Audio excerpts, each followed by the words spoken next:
Dr. Bowman started these dialogues between himself and myself at Ojai in California, the beginning of this year. And we had 8 dialogues there and 2 here, if I remember rightly. So we had altogether 10 dialogues this year with Dr. Bohm and I. And so we are continuing that dialogue. We talked about, rather difficult to remember,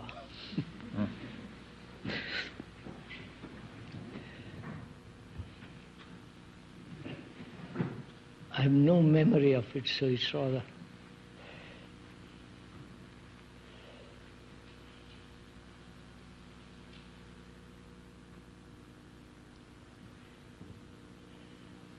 I think we asked, if I remember rightly,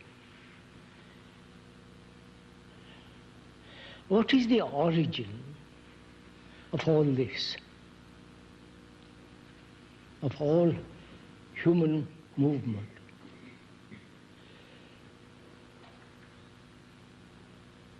Is there an original source, a ground? That's right, sir. That's right. A ground from which all this sprang, nature, man, the whole universe.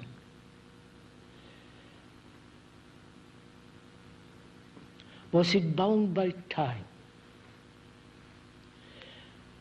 Was it in itself complete order?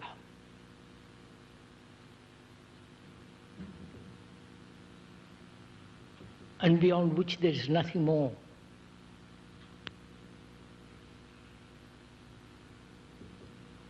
And Dr. Bohm reminded me yesterday, we talked about order, whether the universe is based on time at all. I don't know if you're interested in all this. And whether man can ever comprehend and live in that supreme order. That's right, sir. I think that's rather vaguely where we stopped. I don't know if you're interested in all this. But Dr. Bohm and I wanted to investigate, not merely intellectually, but also profoundly, how to comprehend or live from that ground, move from that ground. The ground that is timeless, that there is nothing beyond it. And I think we better begin from there. Huh? Begin from the ground.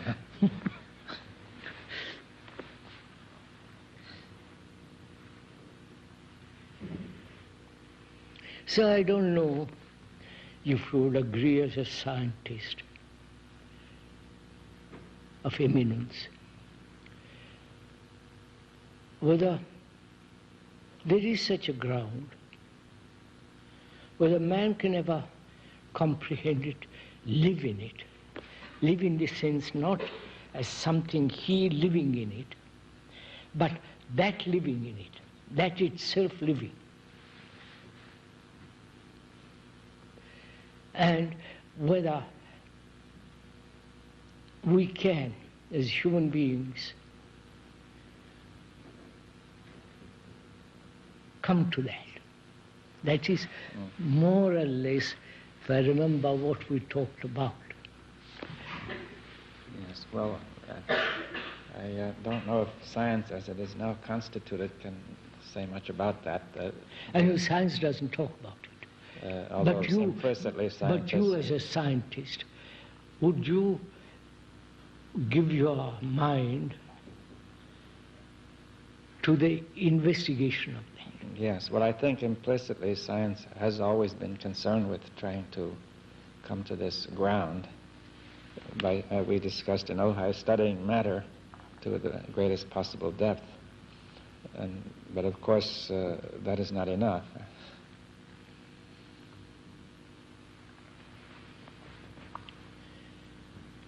Is this too abstract?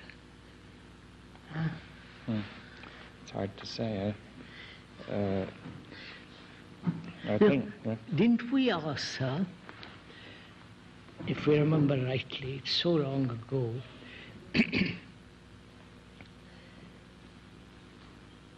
as a human being, living in this world which is such in turmoil, whether I can have that, whether there can be that absolute order first, as the universe is an absolute order, and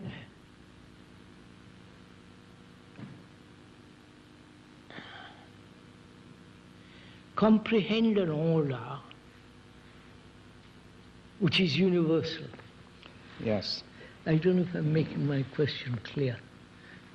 I can have order in myself by careful observation, self-study, self-investigation, and understand the nature of disorder, and the very understanding, the very insight of it dispels that disorder, and that's one level of order. Yes, well, that's the level that most of us have been concerned with until now. You see that we see this disorder going on in the world and in ourselves, and we say it is necessary to be aware, observe all that, to be aware of it, and as you say, to dispel it. That's very, very small affair. Yeah, well, we discussed that in Ojai, but I feel that people generally don't feel it as a small affair.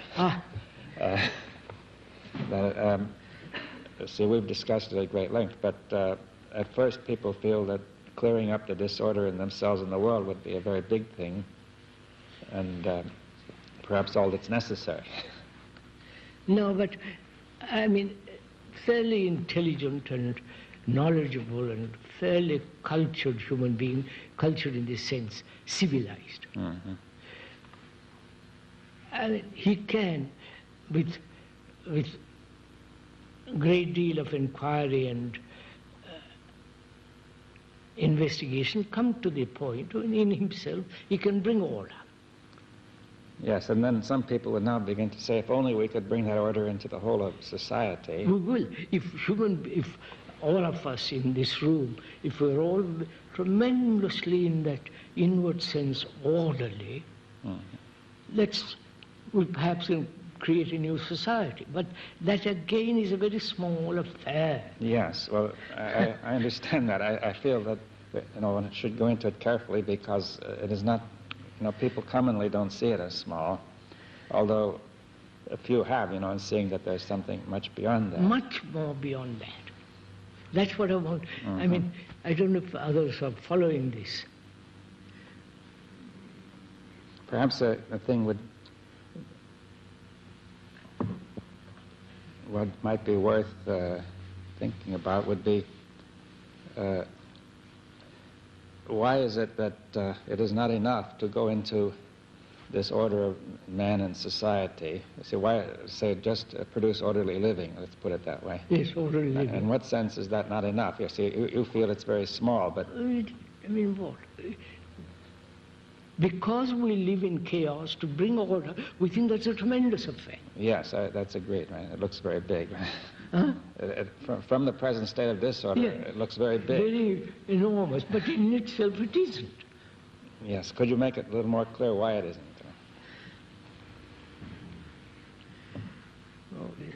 No, I think it's important not to... All right, right.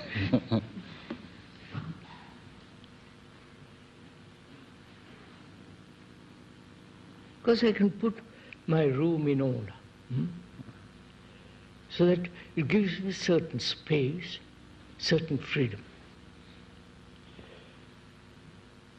And I know where things are, I can go directly to them. That's a physical thing. Can I, as a human being, put things in myself in order, which is not to have conflict, not to have comparison, not to have any sense of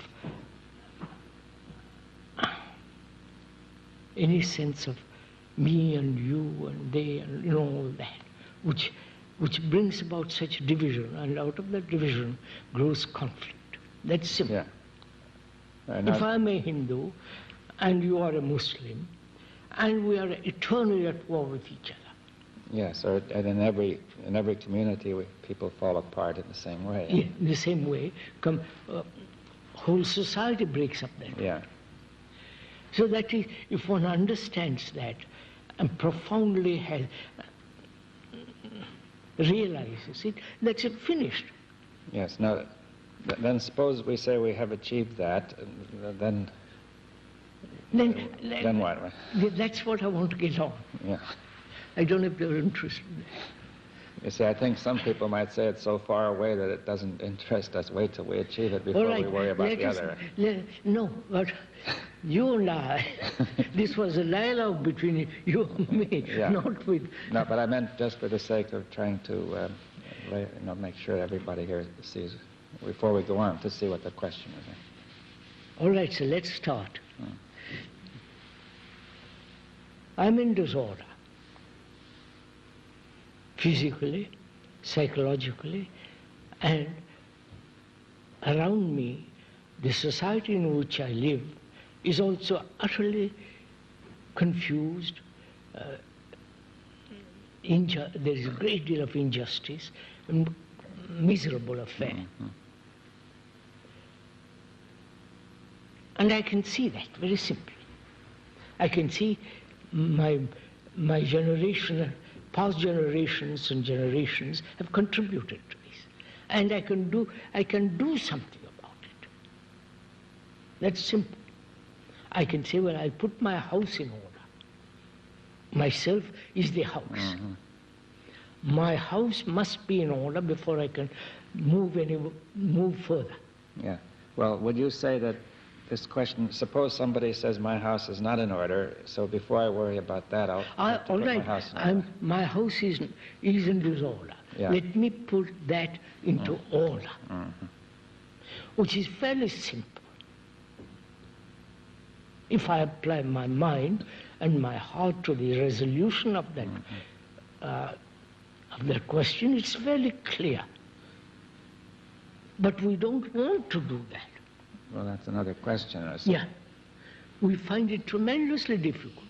We are so bound to the past or to our habits and to our attitudes, and we don't seem to have the energy, the courage, the vitality to move out of it. Yes, well, that's what's not so, it doesn't seem to be so simple as what will produce that energy and courage. You know, what will change all this?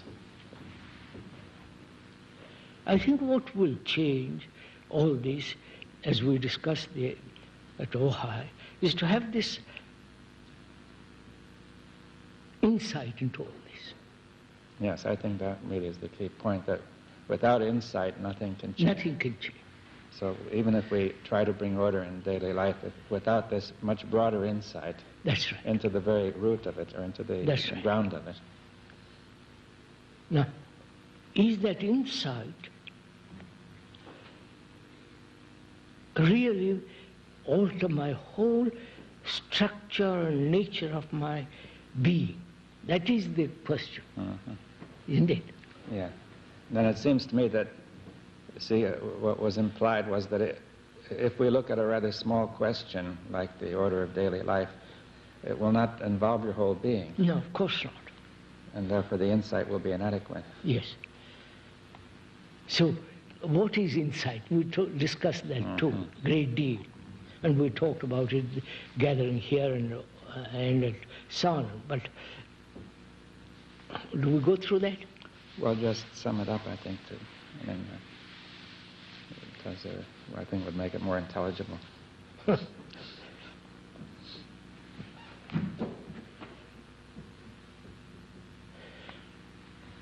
Could we start with being tied to something? Being tied to a belief, to a person, to an idea, to some habit, some experience, which inevitably must create disorder. Mm-hmm. Because being tied implies dependence, the escape from one's own loneliness, fear, and all that. Yes. Now, to have total insight into this attachment,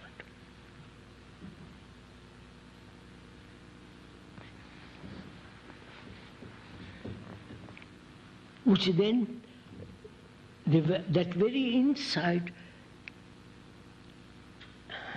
clears away all attachment.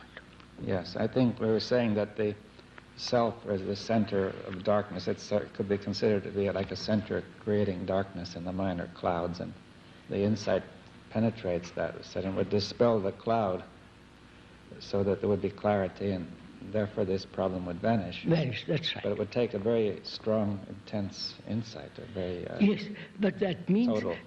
That's right. But are we willing to go through that?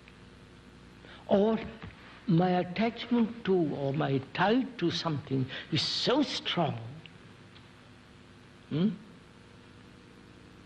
that I'm unwilling to let go. Yes, but then what? Then what? And that's what most people are. Yeah. It's only, I think, unfortunately, it's only very few who want to do this kind of thing. Yes. Now, we are discussing the nature of insight, whether that insight can wipe away or banish, dissolve this whole movement of being tied, attached, dependence, loneliness, all that, with one blow, as it were. I think it can. I think it does when there's profound insight into this thing.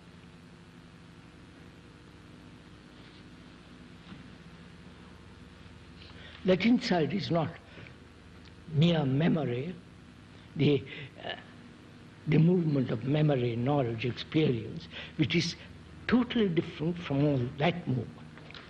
Yes, well, it seems that it's insight into the whole of disorder, into the source of disorder. Yes. Of all disorder, psychological nature, not just, say, attachment or greed or... Yes, yes, all that. Yes, so that with that insight, then the mind can clear up, and then it would be possible to approach the cosmic order that... That's what I want to get at. Yes. That's much more interesting than this. Because this is all rather immature. Sorry, forgive the word. It is, any serious man must put his house in order. Right? And that must be complete order. Not order in a particular direction, but order in the wholeness of man.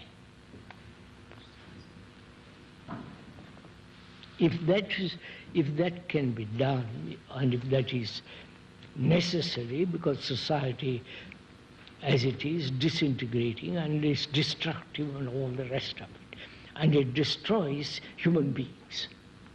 It's a machine that is destructive in itself. Mm-hmm. And if a human being is caught in it, it destroys him.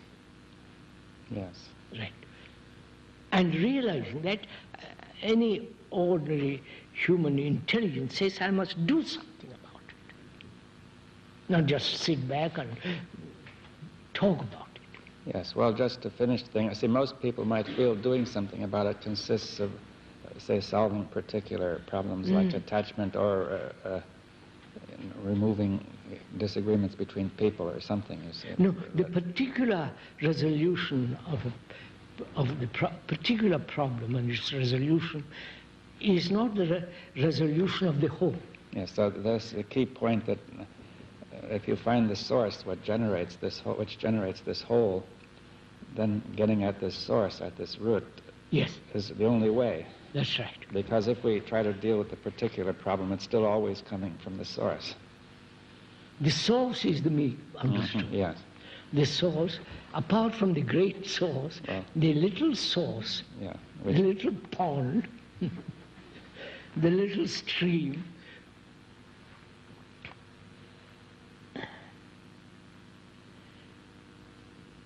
must dry up. Yes.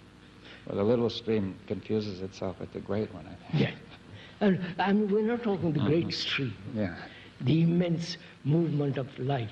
We're not that. We are talking about the little me with little movement, with little apprehensions and so on. That is creating disorder. And as long as there is that center which is the very essence of disorder, unless that is dissolved, there is no order. So at that level it's clear. I don't know if they're all like this.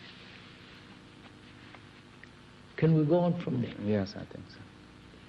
Now I'd like to ask, is there another order totally different from this? This is man-made disorder and therefore man-made order. Right? Yes, both. Both. It's the chaos and the cosmos is man-made. Well, not the real cosmos. No, I beg your pardon. Cosmos is, no. The real But I mean, thing. the order which we see in the room, the microphone, see the television is man-made, which is a high degree of order, and also we see all the fighting going on. Is man-made. Man-made the terrible programs put on this orderly television system. Yes. So after realizing that, seeing this order which human mind can bring about in itself order, then it begins to ask, is there an order which is totally different of a dimension which is necessary to find, because this is so small affair. Yes. I put my house in order, all right, then what? And perhaps many of us do it, we'll have a better society, a better, etc., etc. But yes, that is admitted, that is relevant, that is necessary. But that has its limitation. Yes, eventually people won't be able to be satisfied with that. No, they'll get bored with it. I'm not the one who is not. Although it's, as you're saying, we have to have it. Yes. Now, how do we find, how does a human being who has really deeply understood this order made by human beings, and therefore affecting society and all that, he says, is there an order that's beyond all this?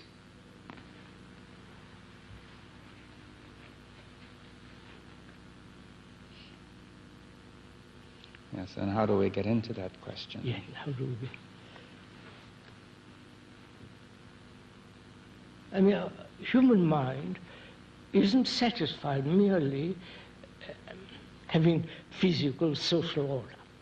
It has its limitations. It has its boundaries. And says, yes, I understood all that. Let's move. Yes, well, even, say, in science, men are seeking the order of the whole universe, looking to what they feel to be the end or the beginning. Yes. Or to the depth of its structure. Not in order to get useful results, but because the question fascinates them. Yeah, and this is not a fascinating question. No, but I'm saying it does. Yes. It interests them, let's put it there. Yes. And I think, perhaps I was thinking that men have been seeking the absolute, and the word absolute means to be free of all limitation, of all dependence, of all imperfection. Yeah, of all motives and all the rest of it. Yes, absolute. So the absolute has been the source of tremendous illusion, of course, because the limited self seeks to capture the absolute. Of course. I mean, that's impossible. But that's the common... Of course, of course. But supposing we recognize that the absolute is a very dangerous concept when the mind tries to grasp it, and yet it seems to be, in some sense, what is necessary. You see, that in the sense of freedom, that there could have been... Freedom could only mean the same as absolute, you see. Yes, yes. Because anything which is dependent in any way is not free. So how do we approach this? How do we answer this question? As a scientist, would you say there is an order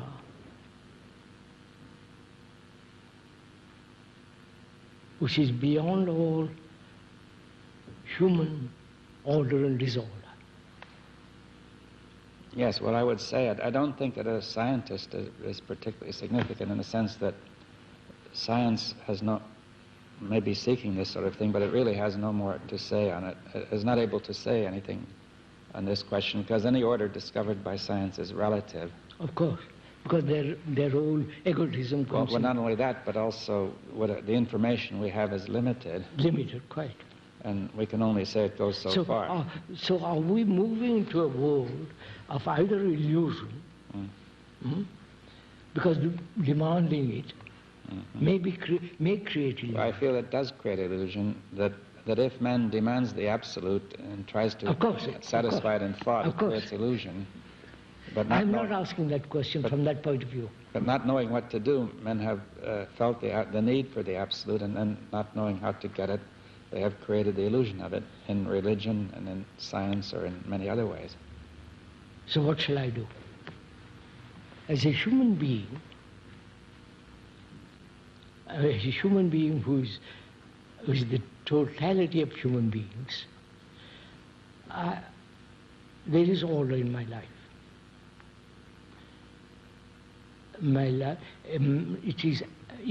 That order is naturally brought about through insight, and so perhaps will affect society. That we move from that. And the inquiry then is there an order which is not man-made? Yes. Let's put it that way. I won't even call it absolute order or any kind of... well, at least it's free of man's construction. Yes.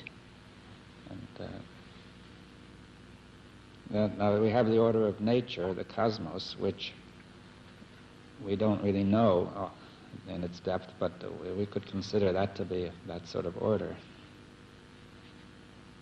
I mean, the very word cosmos means order. Yes, it's the Greek word for order. Yes. As opposed nature is an order.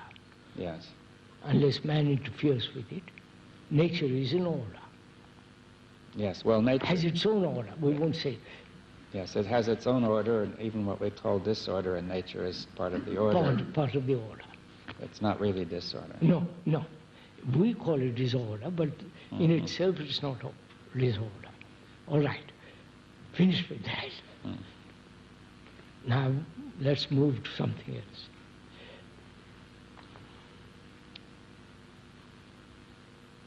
Man has sought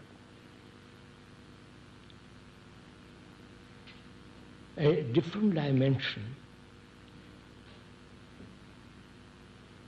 and perhaps use the word order. He has sought different dimension because he has understood this dimension. He has lived in it, he has suffered in it, he has gone through all kinds of mess and misery, he says, I've come to the end of all that. I mean, not verbally, actually come to the end of all that. And you may say that very few people do that, but this question must be put. Yes, I could ask, what is the significance of this question to, say, the vast number of people who have not gone through that? I don't quite follow. Well, you see, we're putting this question. You say the man who has gone through that may put this question, right? But then, is it of any interest to the one who hasn't gone through it? Yeah, I think it is. Well, what is it? Because he sees, even intellectually, he may see the limitations of it. Yes, it's important for him to see. Even before he has finished up with it, it's important to see this point. See, right? yeah. Not to say, wait until I clear it all up and then look at it. Of course not. I mean, that would be too stupid.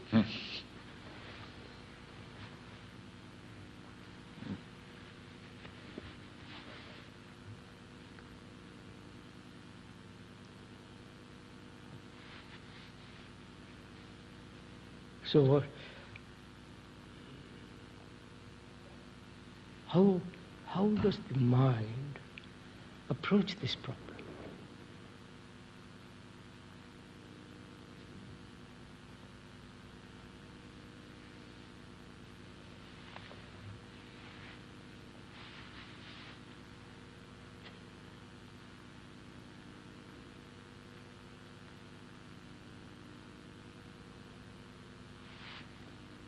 I think man has struggled to find this out, sir. I mean, all religious people, so-called religious people, have attempted to grasp this. The mystics, the saints with their illusions, all the rest of it. But they have tried to understand something which is not all this.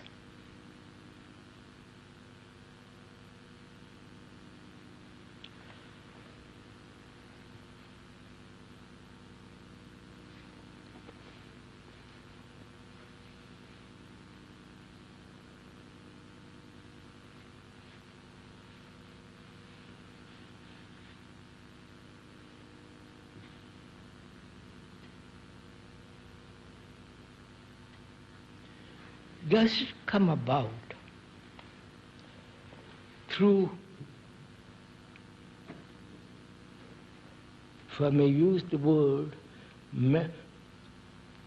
meditation as measure?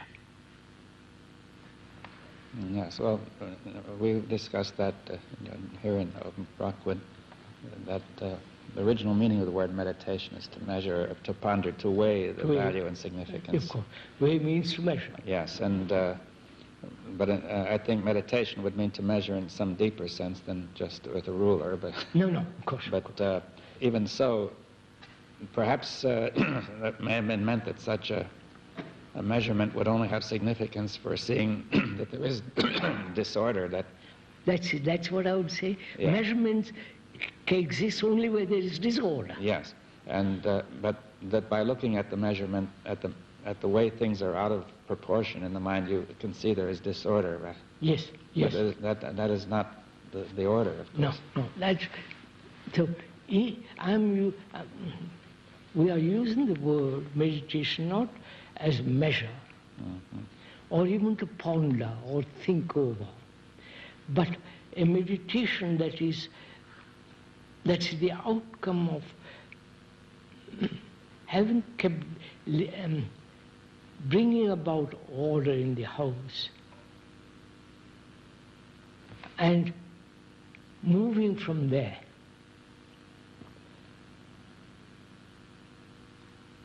Right. So I think that people may have used the word meditation in the distant past to indicate that by looking at measure you can see disorder as being out of proportion, but they may have meant to go on from there. Yeah, but they don't seem to somehow. Well, at least people don't generally do it. Yeah, let's try to do it. Yeah.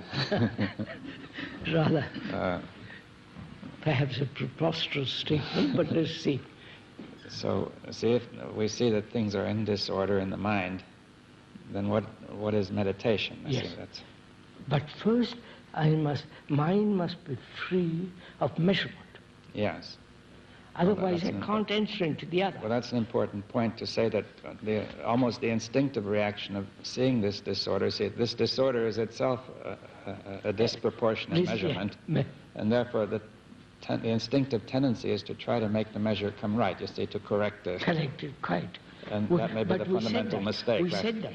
Yeah. We said it, I mean, all effort to bring order into disorder is disorder. Yes, and that way this is very different from what almost everybody has been saying, you see. Yes, yes. Over the whole history. History, I know. Perhaps we are exceptional. Well, maybe there are a few who have implied it, you see. Yeah. I think that it's implicit in what a few have said, but it has never been said explicitly to my knowledge. All right, let's explicitly say it. So we say that, that's the attempt to control, as you've said, is wrong. You see that it has no meaning. Right? No meaning, yes. And now if we say there's no control, what do we do? No. If I have an insight into the whole nature of control. Control is measure, you see. Of course, control is measure. That liberates the mind from that burden. Yes. Well, could you sort of explain the nature of this insight, what it means? We said that. Insight implies it is not a movement from knowledge, from thought, and therefore remembrance and all the rest of it, but the cessation of all that, and to look at the problem with pure observation, without any pressure, without any motive, all that, to observe this whole movement of measurement. Yes, I think we can see that measurement is the same as becoming and of course, all that. It's the attempt of the mind to measure itself, to control itself, to set itself a goal, and compare so on. Compare itself, all the rest of it, yes. Is the very source of the disorder. That is the very source of disorder. And in a way, that was the wrong turning, way of looking at this wrong turning, that man extended measurement from the external sphere into the mind. Yes. Now, but now we say, see, I think the first reaction would be if we don't control this thing, it'll go wild, you see. That's what somebody might fear. Yeah, but you see, if I have an insight into measurement, that very insight not only banishes all movement of measurement, there is a different order there. Yes, it does not go wild because it doesn't go wild. Because it has begun in order. On the contrary. Yeah, that it's really the attempt to measure it which makes it go wild. That's right. The measurement is wild. Yeah. Is confusion. Right? Now, let's proceed after establishing all this. Can this mind, through meditation, perhaps we are using the word meditation without any sense of measurement, comparison and all the rest of it, can that mind find an order, a state where there is no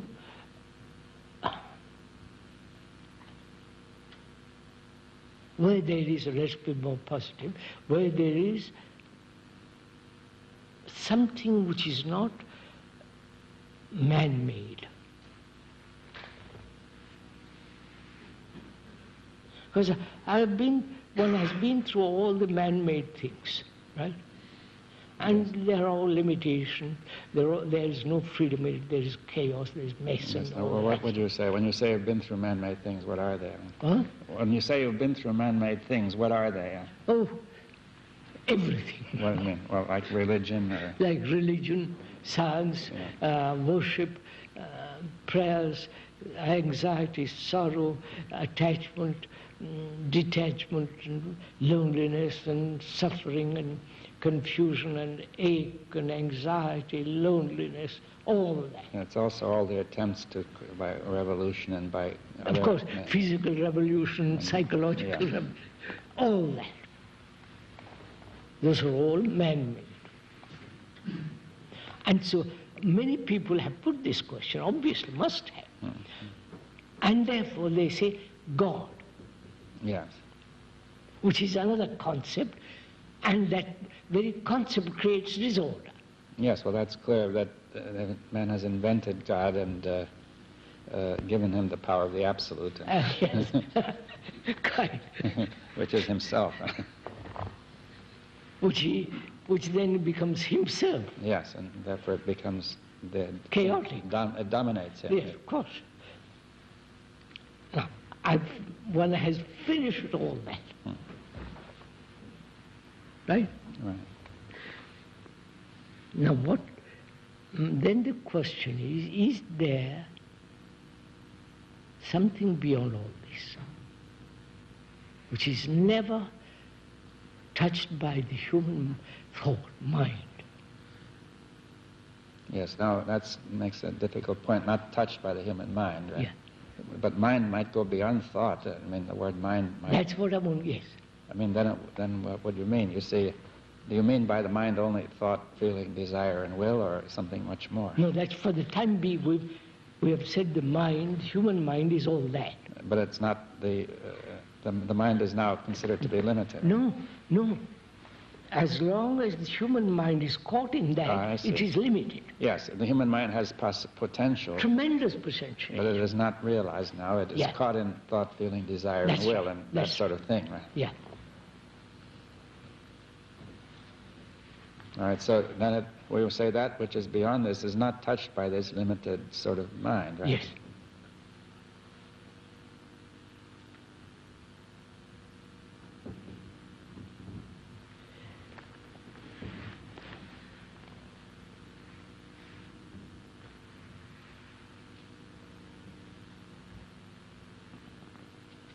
Now, what will we mean by the mind which is beyond this limit? Now, first of all, sir, is there such a mind? Yes, that's the first question. Is there such a mind that is actually not theoretically or romantically, all the rest of that nonsense, actually said, I've been through this? You mean you've been through the limited stuff? Yeah. And being through it means finished with it. Is there such a mind? Or because it has finished with it, or it thinks it has finished with it, therefore creates the illusion that there is something else? Yeah. I won't accept that. As a human being, one person or X says, I've understood this, I've seen the limitation of all this, I've lived through it, and I've come to the end of it.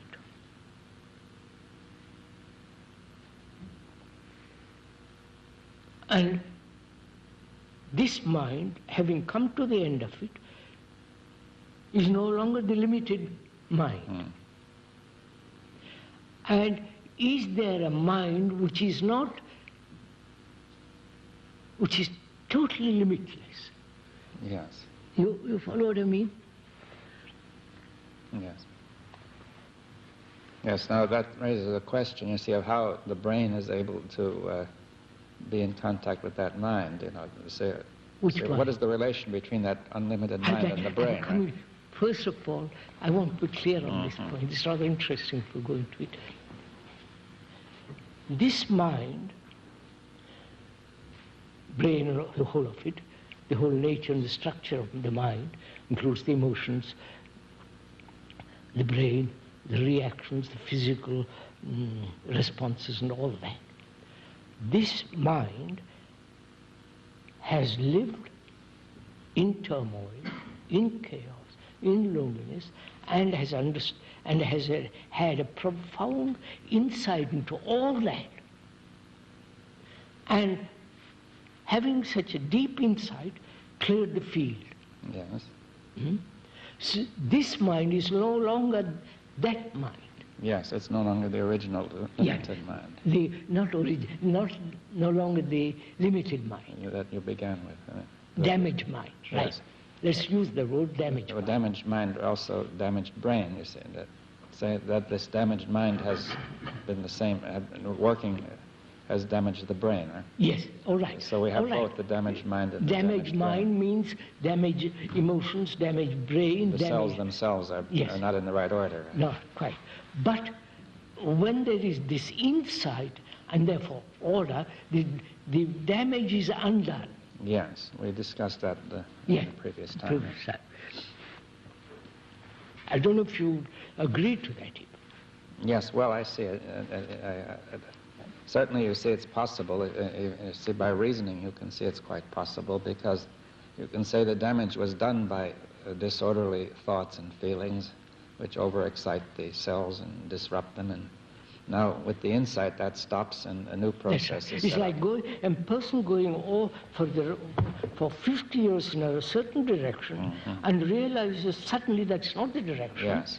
The whole brain changes. It changes at the core, and then the wrong structure is dismantled and healed. Yes. That may take time, you said, but the insight which is the factor that will change. Yes, and that insight does not take time. That's right. But it means that the whole process has changed at the origin. Now, again, that mind, the limited mind with all its with its consciousness and its content and all the rest of it, says, I've been through, it's over, that part. Now, is that mind which has been limited, and having had insight into this limitation, and therefore moved away from that limitation,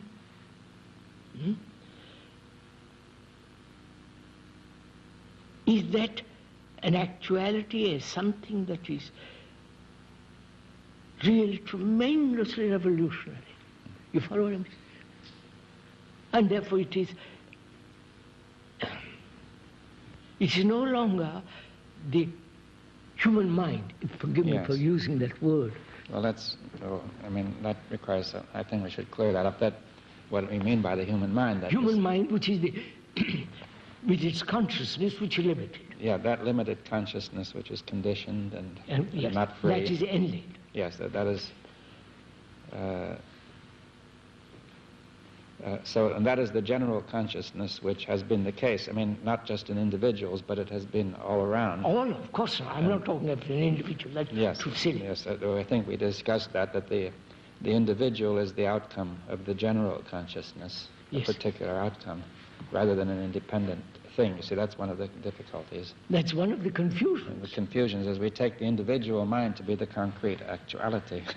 Yes. Whereas we've been discussing it's necessary to consider this general mind to be the actuality from which the individual mind is formed. Yes, that's all very clear. And now you're saying, but now we say we move away even from that general mind.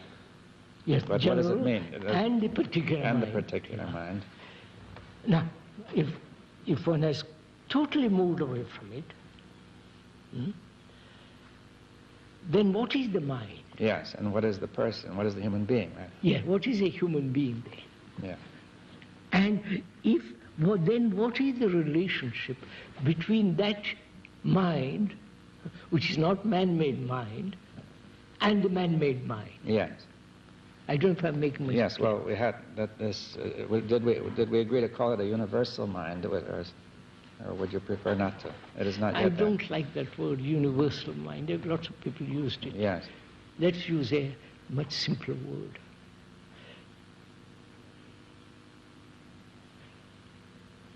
Well, it's the mind which was not made by man. Man.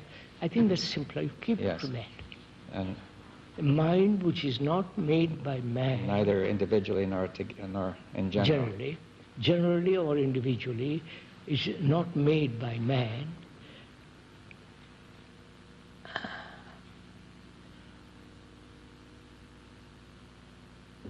Is that so? I mean, can one observe really deeply, without any more prejudice, no less, does such a mind exist? You follow what I'm trying to say?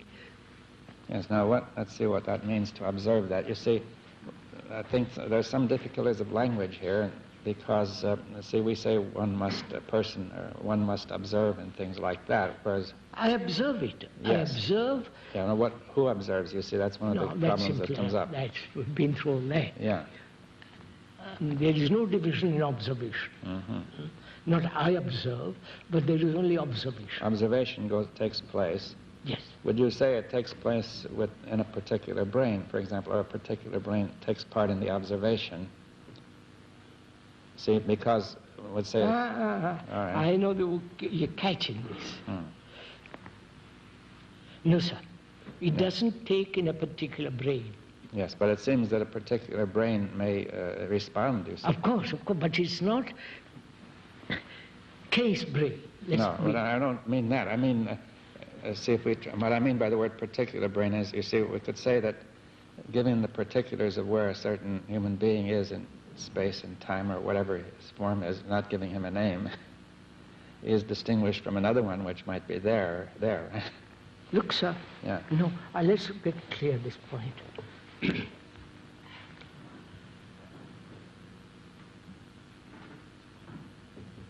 We live in man-made world, man-made mind, man-made and all the rest.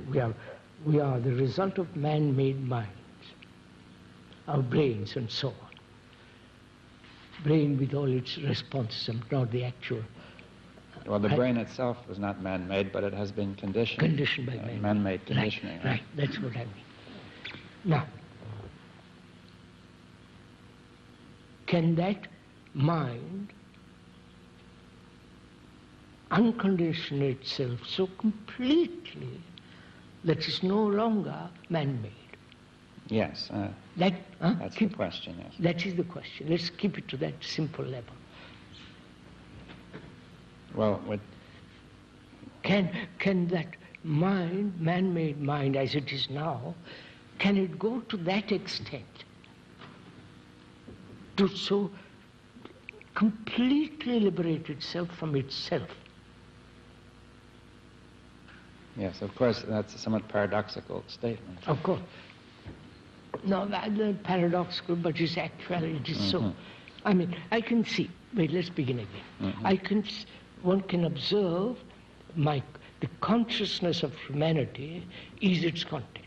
And its content is all the man-made things. Anxiety, fear, and all the rest of it. And it is not only particular, it's the general. Yeah.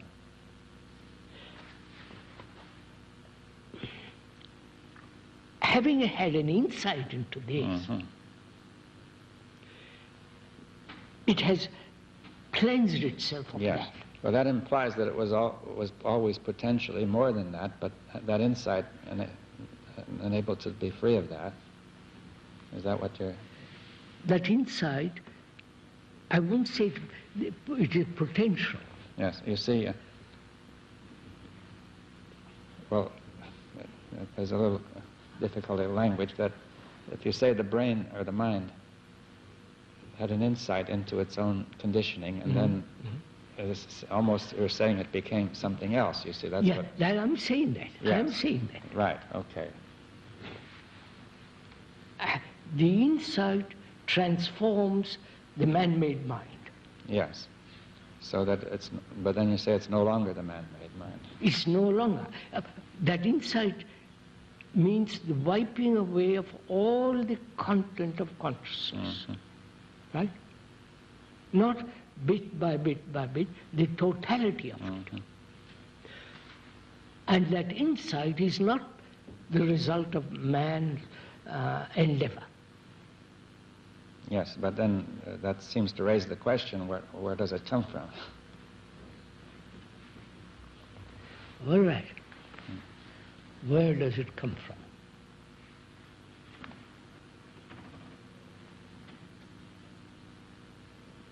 Yes, in the brain itself, in the mind itself. Or which, the brain or the mind? And the mind, I'm talking mind, Yeah. the whole of it. We say there's mind, right? Just a minute, sir. Let's go slowly, it's rather interesting. Let's go slowly.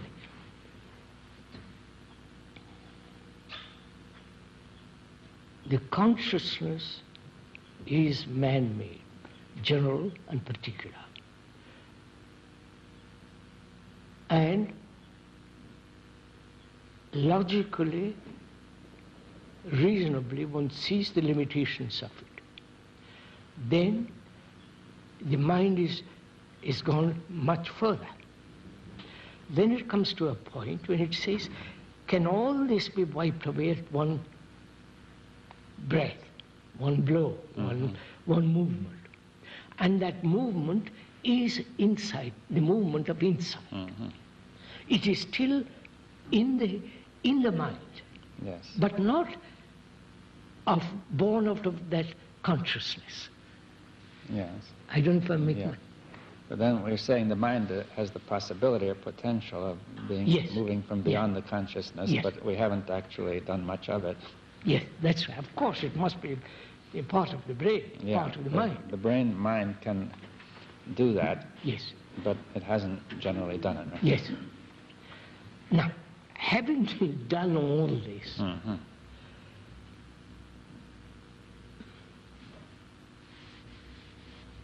is there a mind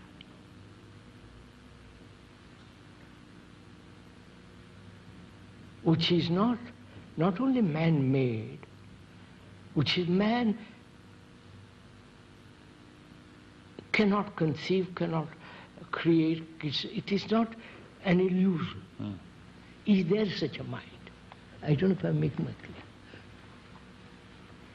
Well, I think what you're saying is having freed itself, the mind has Generally in particular. freed it from the general and particular structure of consciousness of mankind, from its limits. And now this mind is now much greater. And now you say this mind is raising a question, right? This mind is raising the question. Which is what? Which is?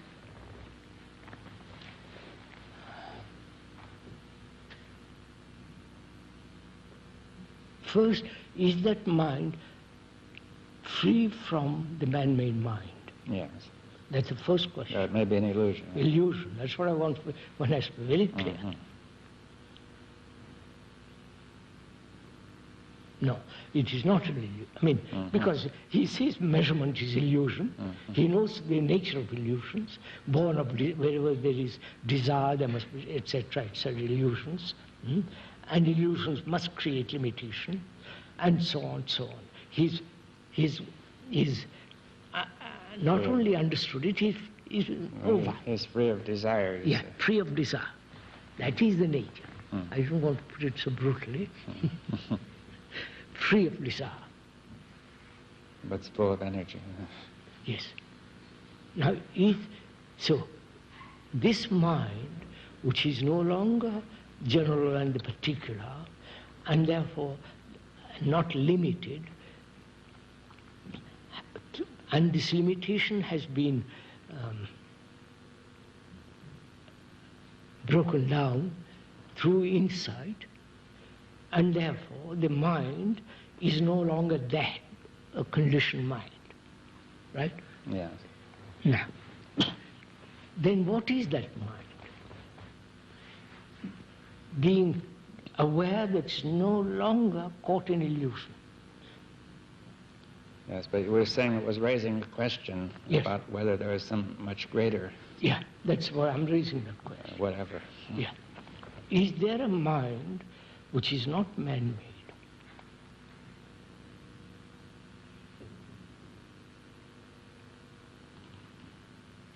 And if there is, what is its relationship to the man-made mind? Yes. It is very difficult.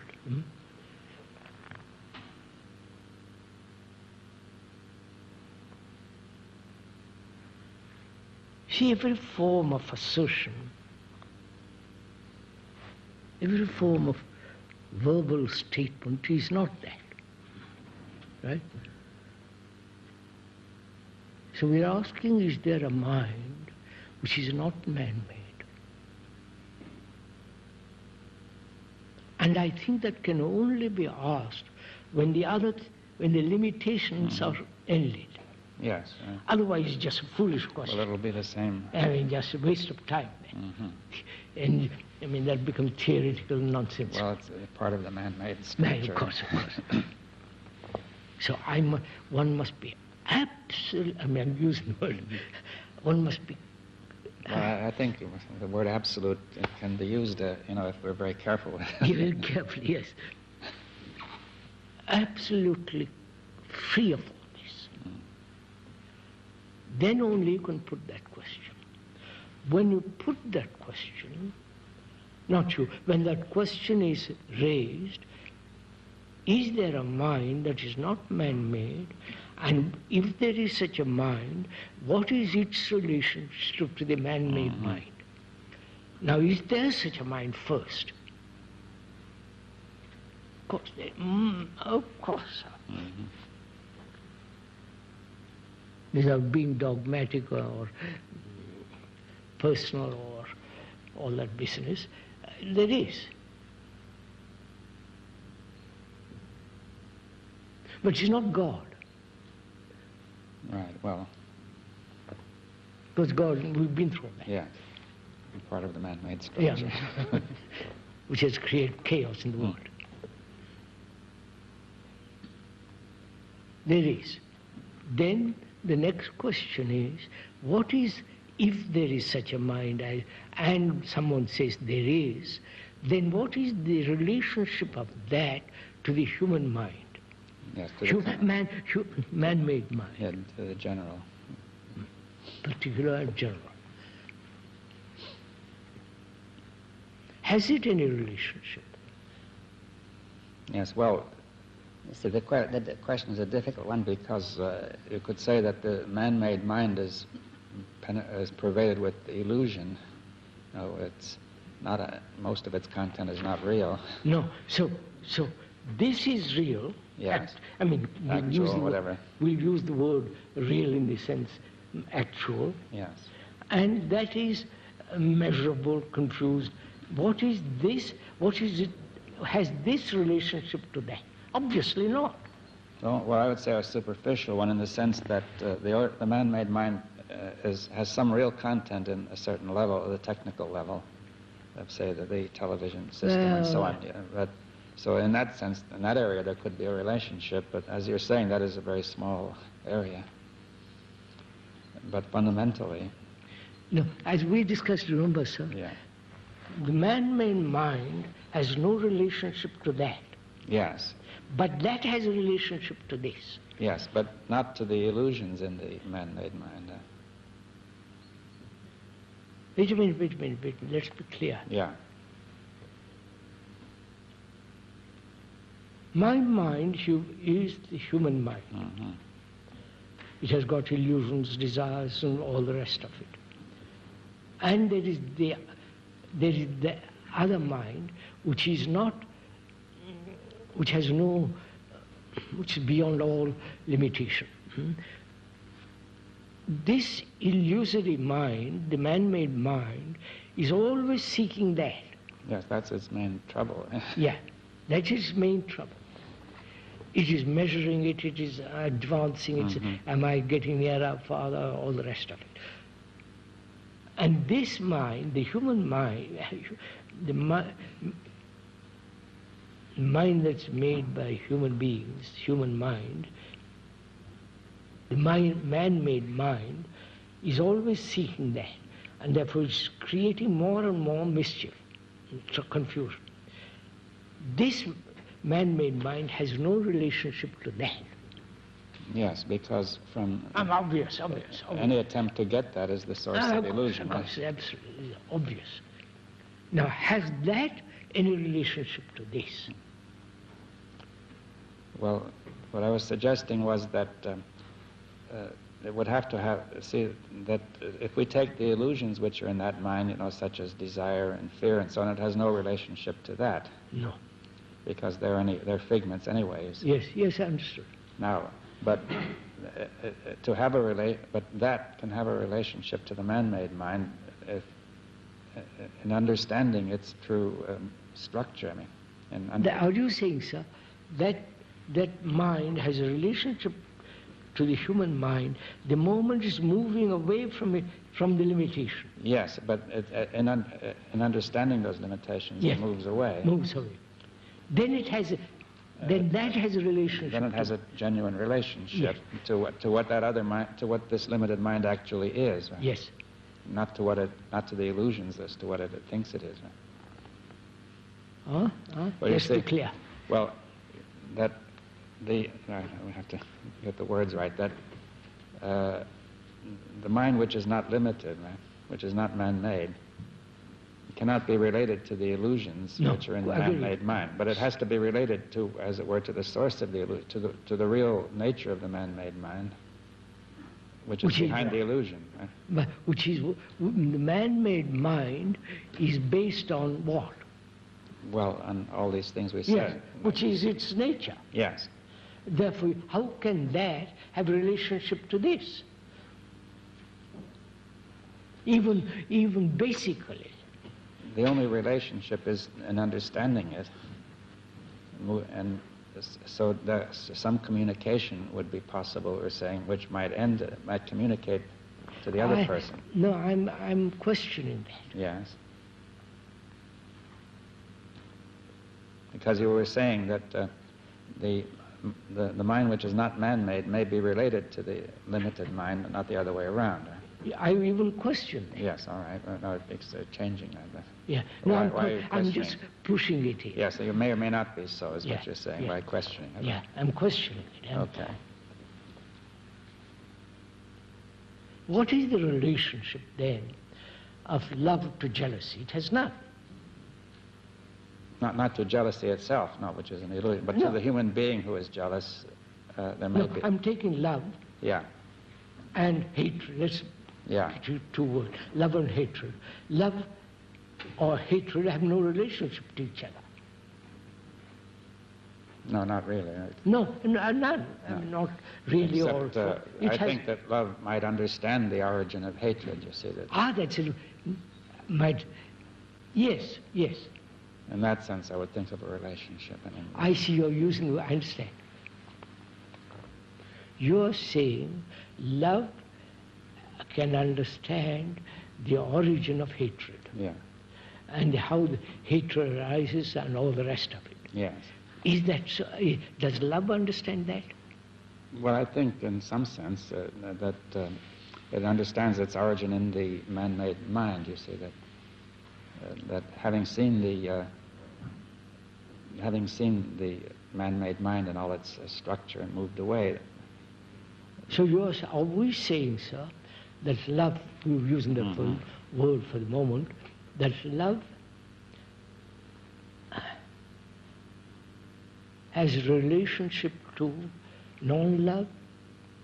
Only in the sense of dissolving it. I'm not sure. We must be awfully careful here.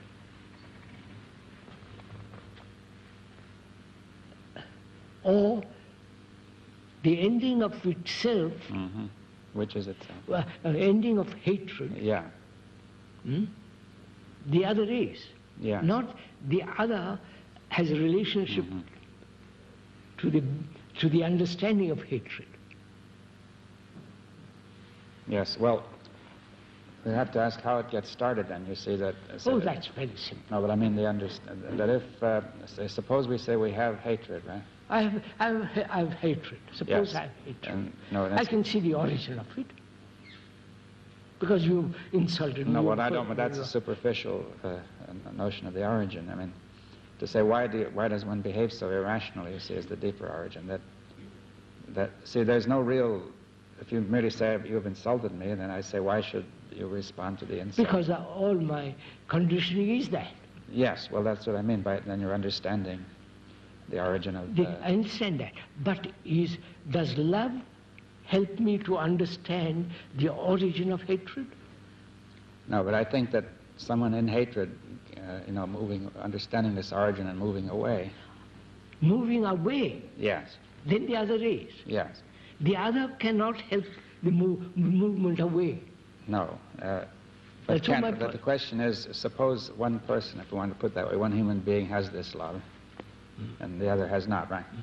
And can the first one communicate something which will start the movement in the second one? That means that the number A can influence B. Well, not influence, but simply to, I mean, see, what could raise the question, for example, why should anybody be talking about any of this? You see, why should I talk about it? That's a different matter. Yeah. Now, the question is, which is hate dispelled by love? No, not that, no. Huh? Or the understanding of hatred and the ending of it, the other is. That's right. But now, if we say that here in A, the other now is, right? Huh? A has reached that. The other is. Love is for A. And he sees B, C, D. B is got the other. Yeah. Now, we're saying, what is he going to do? You see, that's the... What is the relationship between the two? That's the same question. I mean, when you say what is he going to do is another way of putting it, right?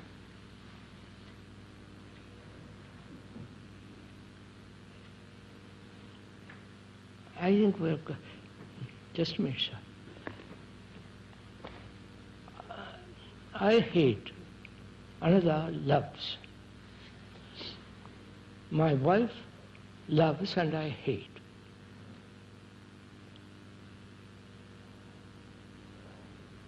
She can talk to me. Yes. She can point it out to me. Be unreasonable and so on, so on, so on. But her love is not going to transform the source of my hatred. Oh, that's clear, yes.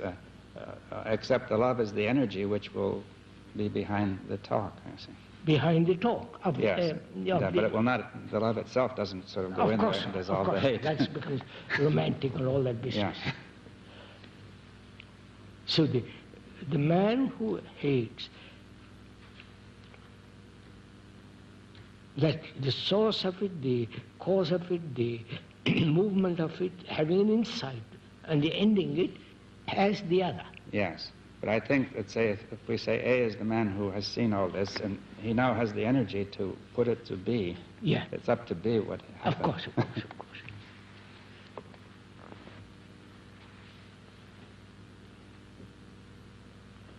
I think we better pursue this. Right. Quarter to 1.